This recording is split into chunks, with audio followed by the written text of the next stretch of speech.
Good day. So today we will be drawing this isometric block. So to draw this one, we already have AutoCAD open. So we have a new page here, and we're gonna turn on our auto mode or simply pressing the F8 function key, and we're turning on as well ISO draft. So in this space, I'm gonna look at the drawing and drawing in AutoCAD in this space. So here we have our drawing. I'm gonna be drawing the end here first. So this measurement is 60. The height is 28. So these little parts here are 10 and 10. Notice that this depth is 14. So therefore, the cutaway section is also 14. So let's draw, changing our plane on the right plane. So the line command L enter, top line. We're going to be drawing that to 60. And I'm gonna zoom in on that to make it much bigger. Yeah, the height is 28. This measurement here is 10, and then upwards by 14, across by 40, down again by 14, across by 10, and up by 28. Going back to our drawing here, these lines, you notice these lines here, this is 60. This is also 60 and 60. So we have an isometric square here with a circle in it. Now a circle in isometric is actually, we have to use the ellipse command. This is actually oval, right? So we have to use the ellipse command. Notice that the diameter is given as 18 for the circle, and it is in the middle here and the 24 this way. So let's draw that section. I'm going to change my plane to, let's use the top plane. Moving this way by 60, and this way 60, and this way 60. And then we're going to draw the ellipse on the top here. So the command is EL for ellipse, enter, using the ISO circle. So it's I enter, or we click ISO circle here, and I'm going to be tracking. So TK, enter.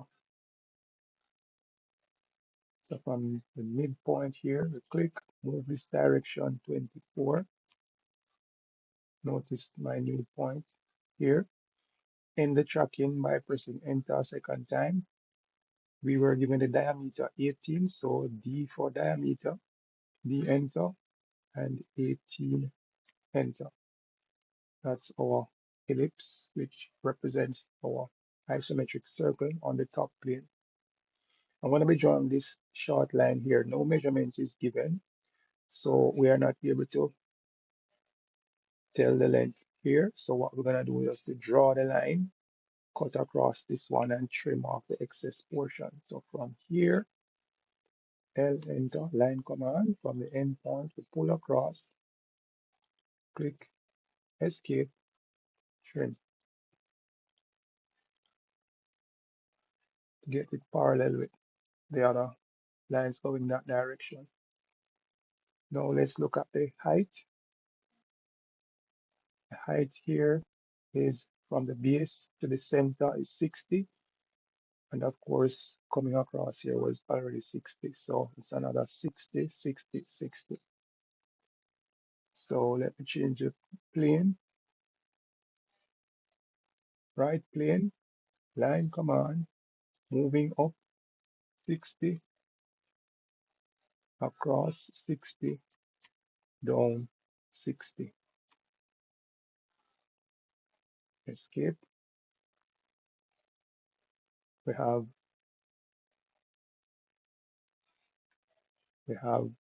a ellipse on the front here, radius 30. We have another ellipse here, so I have to draw this one first, draw the entire thing, and then draw or copy the second one. Distance between them is 8, and then the ellipse on the front here, diameter 32. So let's draw those. So it's EL, enter, I, enter, midpoint, radius 30. Let me change my cursor on the left plane.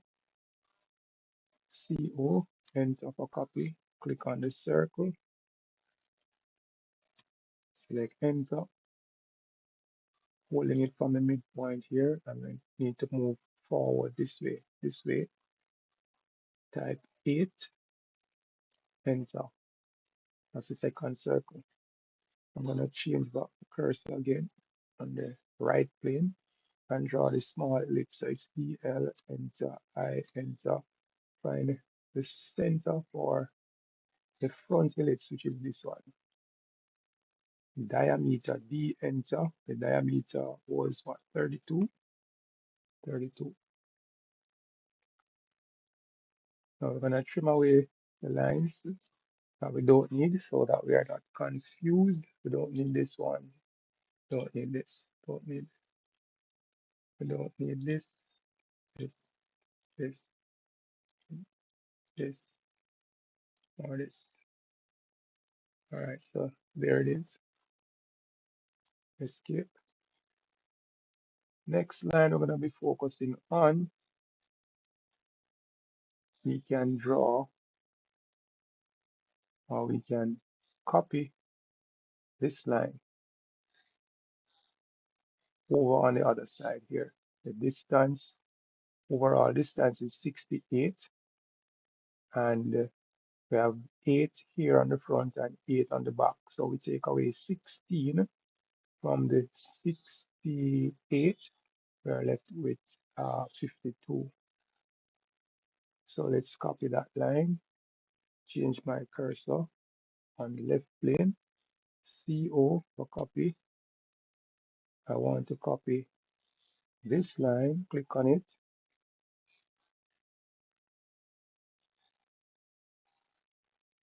and I press enter, and I'm gonna hold it here at the base, move this direction, 52. That's it. Then I'm gonna be copying now the curve here. So I'm gonna copy this curve, front curve, to the back at a distance of 68. So CO, enter, copy the front, enter. I'm gonna hold it at the middle here, move this direction, 68. There it is. Next thing we need to do is to draw the line up here, which is from quadrant to quadrant. So line, look for the quadrant sign, click, look for the second quadrant and click, escape. Right, we are now focusing on the side. Notice that this measurement here is 22, from this line to this line, 22. We're told that the measurement from here to here is 12. So that means that we have 10 remaining here. So I'm gonna draw from here, go across 10, and then draw the line here, 12 and 12 down. And this line is 50. So 12 down, 12 across, and 50 here. Let's do that with our cursor like that. We say L, enter, TK, enter. Line and tracking. From here, we click, move across this way, 10, enter, end the tracking, and we continue this way, 12, escape. Gonna change,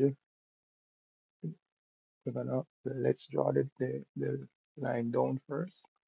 L, enter from this point, down, 5, 12, escape, and then we're gonna change our cursor on the right plane, L, enter from here.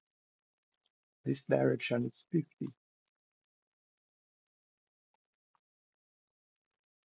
So we have these three lines, 1, 2, 3. We can also draw the baseline here, which is also 50 as well. So let's draw that one, line command from the base, pull this direction, 50, escape. Now we see that this line from the edge here continues until it touches this line. We don't know the length of that line, so I'm going to change my cursor direction. L, enter, the line command from the edge, continue across this line. Can't stop here because I don't want it to click over here to snap onto this point. So I'm going to pull across, can zoom in like that, click, escape, and then trim off the excess. So we have that line now. So we're going to be focusing now on this curve right here. Notice that we have an ellipse here, a part of an ellipse, one on the top and another one in the middle. These two would be of the same size. So we're going to be moving from the edge, moving to the center, 16. This measurement here is a radius is 32, but it's actually 16 is the radius. So let's change our cursor direction like this and track our ellipse. So it's EL, enter, I, enter, T, K, enter. From the end here, we're tracking across by 16, enter. So that's our new point. End our tracking, and our radius is 16. And then changing our cursor direction again upwards, we're gonna copy our ellipse. CO, enter, click on the ellipse, enter. From the center, we're moving upwards by 12 and upwards by 24. So we need two of them. One will be here, that's the 12, and the other at the top, 24. Notice that this distance is 12, so this curve here, the height of for this ellipse is 12, and the height for the second one is given as 24. Then we have another one in the middle. It says diameter 16. So um let's put let's draw the lines on the side of the ellipse first. From quadrant to quadrant. Then zoom in on that a little. And then line from quadrant to quadrant here. Let's do a little trimming first. Trim away here and here, here, here, here, here, and here, and here. So that is how it should look. Now we're gonna focus on the other circle or the other ellipse on top, putting our cursor flat like this on the top plane. We said that the diameter is 16. So let's draw EL, enter, I, enter. From the center here, the radius, well, we were given diameter, so D, enter, 16, enter. That's it. We are now going to focus our attention on drawing the wedge. So from the center, just gonna have a line to represent where the center is. I'm gonna offset it both sides by 4. This measurement here is 8. The thickness of the web is 8. So halfway will be 4 on that side and 4 on this side of the center line. So line from the center here, just gonna pull across, click, escape. I'm gonna trim off that extra portion. All right, so that line represents the center. So I'm gonna copy, CO, enter, copy this line. I don't know, I'm gonna hold it from the center here. Move this direction by 4, enter. Hold on a second, that's not right. Let's go again, CO, enter, click on it, move in both direction, 4, enter, and in this direction, 4, enter, good. So I'm gonna go ahead now and trim the 2 small hangovers here. Trim away that, good. So from end to end, that is 8. Going back to this diagram, it says that we have a line right here going up. We're gonna assume that there is a quadrant line here, quadrant to quadrant. These 2 lines fade out in that line, which is tangential to this wedge coming up. So I'm gonna get the tangent here first. Let me just change this like that. F5, rotating F5 area with the quadrant and another quadrant point here. Escape.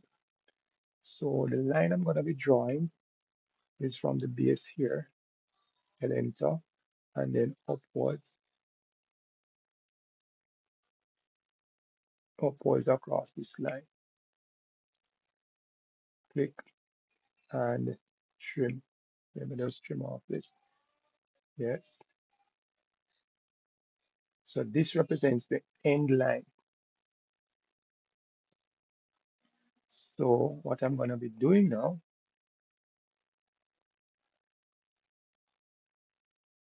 I have the end line, which should snap back onto the line down here, which is 4 from the center on this side. So this line, just say L enter from the top here, click on that and click on this one, escape. So that's the end point. We need another line here coming forward. So let me just change this F5, F5, L enter from the corner here. So let's zoom in a bit, pull across, click, and trim away the extra edge like that. So we have one side here. So to get the other side, all we need to do is to copy this, CO, enter, copy this line, enter, change my cursor direction on the left plane, gonna hold it here, click, and move to the other one, click, escape. So there we have it. I can now remove this line. This is no longer needed. And then I'm gonna trim away this section down here as well. I don't need these lines anymore. I'm gonna take them out, delete those, and then up here, the curve trim. I don't need this curve nor here, nor here, nor here. Escape. So here we have the object as is. Now, if we want the outline of the object to be thickened, what we will do in the layer, Let's go to the layer LA, enter. In the particular layer that we're drawing in, this is the zero layer. We're gonna go on line weight. Click on line weight and we can click on 0.30 millimeters. Okay. And then in order to see the change, we click on this icon that shows the line weight. It is currently off. So if you click on it, it's on. Object becomes bigger. The line weight is applied. Click on it again, it's off. If you're not seeing the icon down here, move to the right here for the customization button and we can find it in the list here. All right, so now I'm going to be applying some of the measurements. We can add some of the measurements here.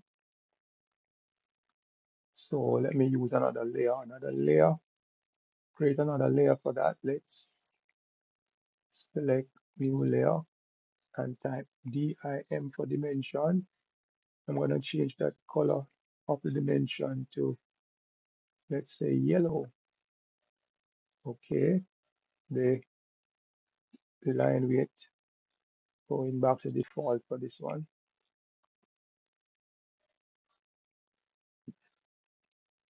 All right, you click on that. Now we're gonna select that layer. Now we're gonna add a couple measurements. Let's use this plane. So we say click on this down arrow here, dimension. We got to select the align. So for example, from end to end, pull away, click. That is 60. Let's add another measurement. Let's put one on this side here. Let's say from here to here. Something not right. Let's go again. From end to end. Good. Pull away 60. Let's get a height in as well. Enter, pressing enter, bring it back into your last command. So from the end point here to the end point, pull away, click.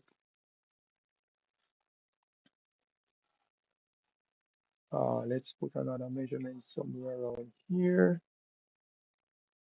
Let's say from top to bottom, 24. All right. If you want to straighten those dimensions with the planes, the 30-degree planes that we draw in, or the 90-degree plane, then we have to go to annotate, dimension, and select oblique right here. If I click on this measurement, then selecting the object by clicking enter, the angle here going across from the vertical, from the horizontal around here is 150. So angles in this direction is 150. So 150, enter. The measurements become flat. 150 is parallel with this side. If you want it to be parallel with this side now, then that angle is 30. So dimension, oblique, clicking on this one. Let's put these two at 30, selecting enter, 30 to get those flat like that. We can also put this one in either 30 or 150. Let's try the 30. So we click on it, enter, 30. It comes around on the side here. If you want it to be 150, then when we click on it, enter, type 150, it goes around like that. All right, we can also have them vertical. Let's try a vertical measurement. Let's say from Let's go back to home and click, uh, let's say from this point to this point. That measurement is 52. And if we want it to be vertical, then the angle we type is 90. So it's annotate dimension oblique. Click on it, enter, and type 90. And the measurement becomes upright like that. If you want it flat over here, it's 30. If you want it upright, it's 90. If you want it to be going this way, then that's 150. So those three measurements we can bear in, three angles we can bear in mind, 30, 150, or 90 to get some measurements on the object. If we want the numbers to be bigger, then we type dimension style D, enter. We can select the ISO 25 or standard, then we go to modify. We can change our arrow size, get them a little bigger. Let's say 10, and go into text. We're gonna change the text height as well to 10 in this case. We can always make them bigger or smaller depending on how it looks. And the primary unit, we're gonna change the precision. That's the number of zeros following the dot or the point. We don't want any, so we put it at 0, selecting OK, and then close. So notice now the measurements or the dimension appears bigger. The final thing that we need to do for our drawings, to sheet the drawings, we have model layout 1, layout 2. We can right click on any one of these and go to from template, selecting our sheet sets. We have here, we can select architectural metric, double click on that ISO A1, OK. We have the sheet set appearing here. We can rename the sheet set. So let's say Isometric 2. That's the name. We can put whatever name here. Right click, select rename. Then now we have our sheet set. So if we click on it, we have the model space, we have the drawing, we have the sheet set here. We have the sheet. So this is the sheet. We are now in paper space. Only the paper can be adjusted. If we want to modify our title block, we double click on that and do the necessary adjustments and applying and selecting OK. If we want to put the drawing on the sheet now, we go to layout, rectangular, and we create our viewport. So we click up here and let's say we want it to fill the paper. We click down here. So we have our drawing. If I don't want the grid on it, then I can double click to make it appear in model space. So that means my drawing can be adjusted here. And here I could take off the grid. So the grid is off. So here now in model space, I can do my shifting and movements, whatever, and I can apply a scale to it. Let's say 2:1. So that's the size, yeah. And then I click outside of this window. I'm now back in paper space, so the drawing will not shift. If I want to do some work on it again, double click within that window and do whatever changes. But since I don't want it to move, I can move it around. If I don't want it to move again, I will select this padlock here to lock the viewport. So when I lock the viewport, it cannot be moved, cannot be changed, even if I'm in model space, right? So click on the outside in paper space, and then I'm gonna adjust here my title block.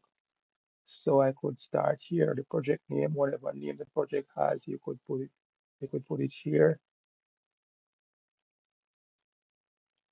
here, let's say isometric 2 for the name. Click apply. Notice it appears here. We could add a date, whatever date. So let's say March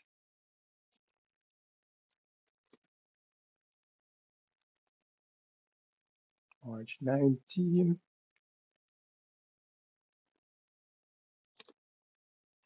2026. It appears same time, right? Sheet number. So let's consider this then. If this one has isometric 2 on it, then isometric 1 would have been drawn already. So this must be isometric 2. It's on sheet 2, and the number appears here. For the scale, well, we have it on this as a 2 to 1. So we can put 2 colon 1. So that is 2 to 1, the scale that it is drawn on paper. We can add our name, our class, whatever information could be added further up on the sheet. So if you change it here, it will, you simply click apply and OK, and it appears on the paper here. So this is the drawing on the sheet.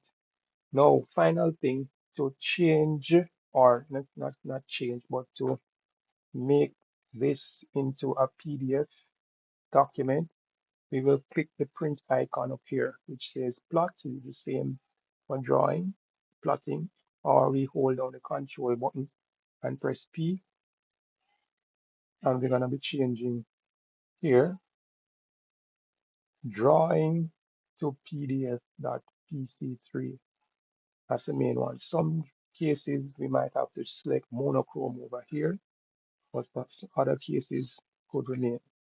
And we click OK. The file name is generated, or you can give it a particular name, and then look where it will be saved, or you can select your saved location. Select OK. Let me call this isometric 2, and then I'm going to click save. So here it is. The drawing is generated. This is a PDF document. This will now be sent, or can be sent to wherever. Right, so this is how your drawing will be sent. You will not be sending your drawing file, you'll be sending your PDF file, which can be easily managed on any computer. Right, the drawing file will not be able to be opened. We are drawing AutoCAD, save it in PDF, and send that particular file. So that is it for today.